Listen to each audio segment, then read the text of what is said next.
Les accrochages sont fréquents dans l'hémicycle de l'Assemblée nationale, mais il y en a certains qui retiennent plus l'attention que d'autres.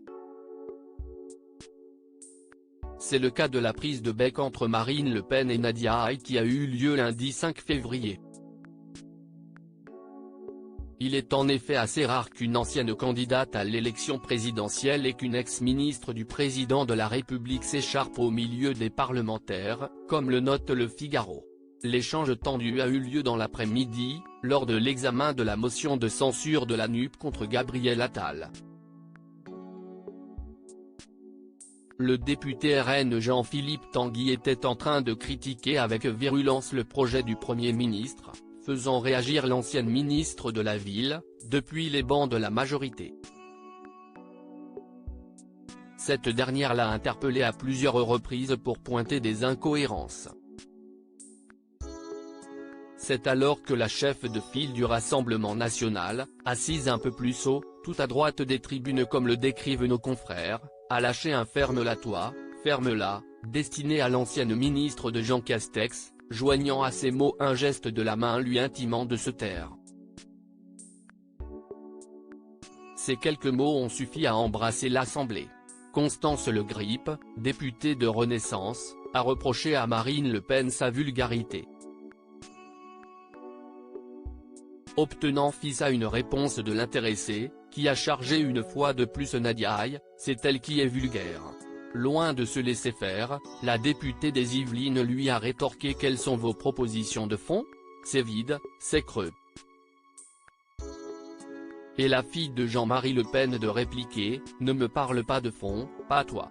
Fort heureusement, l'incident n'a duré quelques minutes, l'hémicycle ne tardant pas à retrouver une ambiance plus calme. Marine Le Pen ne m'impressionne pas du tout. C'est très vulgaire de sa part. De toute façon, elle s'attaque à toutes les voix qui osent l'affronter en face. Mais là, tout de même, elle est allée plus loin que d'habitude, a grondé Nadia Haye auprès de nos confrères.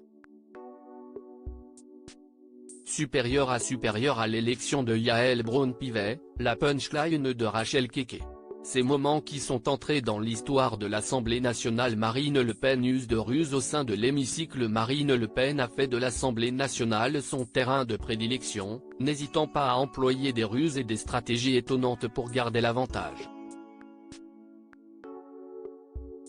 En décembre dernier, Le Parisien avait indiqué qu'au cours du vote de la motion de rejet du projet de loi sur l'immigration, porté par Gérald Darmanin, la députée RN Edwige Diaz, n'avait pas pu finir son discours.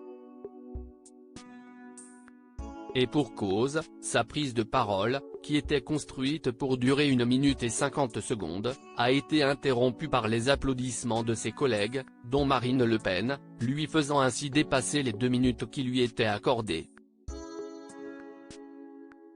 Résultat, son micro s'est coupé et personne n'a entendu que le RN avait voté pour le rejet du texte de loi sur l'immigration.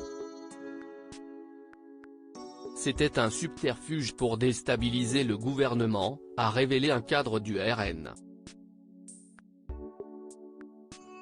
Crédit photo, Lionel Urman panoramique.